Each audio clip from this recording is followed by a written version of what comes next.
¿Tu bici hace ruido? No debería. Escucha tu bici.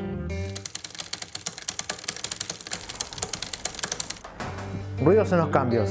Pueden ser por falta de compatibilidad, desgaste de cadena y mala lubricación.